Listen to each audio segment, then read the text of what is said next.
conversation, starting with Visa, which is a global payments technology company that connects consumers, businesses, banks and governments in more than 200 countries. Right, it's in the process of buying out its European subsidiary, so that's very exciting. It's the world's largest player in the space. Remember, not a bank. They are the party that connects all the points of sales with the banks and your account. So it's able to tell at point of sale whether your card is good for it.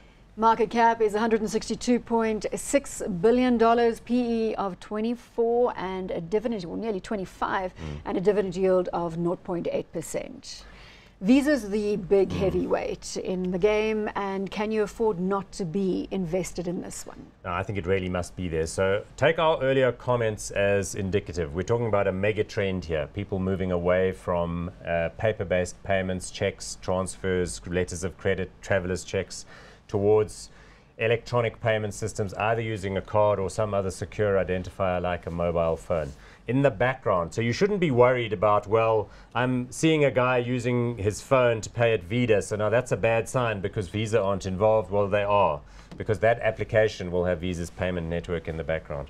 I think it's got to be right front and center with people's Let's have a look at the graph, and pretty much giving you the thumbs up except for this latest downturn, and I'm assuming that that is contagion with the broader market. I think so. Look, that is a very good-looking share chart. It's done a couple of share splits. It's a member of the Dow Jones Industrial Average. It's a big contributor to the S&P 500.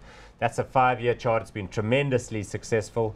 It's pulled back from around $80 to around $68.50. But yes, you're right. It's really just, you know, a very sloppy start to the year and a little bit of a correction and a bit of a worry about I take these it that things. you and your clients are steeped in this one.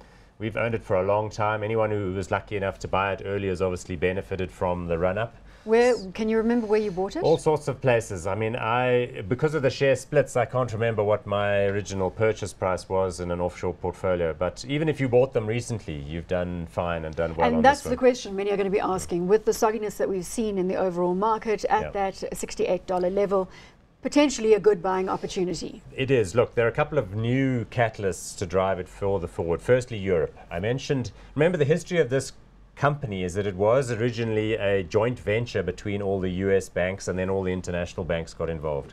And they got shares as a function of the size of the number of cards that they issued.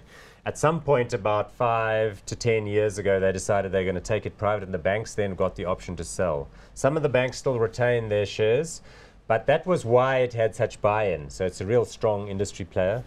They're going to buy out the European subsidiary because up until now, Europe was still out doing its own thing, owned by European banks. They are keeping pace with technology and the changes in technology, as you alluded to earlier. Absolutely. They've got lots of joint ventures with anyone who's involved with electronic payments. So I mentioned that example earlier about the way that sort of coffee stores, we're going to talk about Starbucks in a minute because they're a big leader in this field, but they are working actively. They work actively in the background with various vendors, you know, so that you can be secure. They're collaborating with the supply chain when it comes to cardless transactions. So there are lots of people who supply third-party payment gateways on the internet to online sellers, and those people have systems. Think about it. When you buy an application from the Apple iTunes store or a music track or something, those micropayments are all going through these payment systems through big networks that have been created. I'm convinced. You don't have to convince me.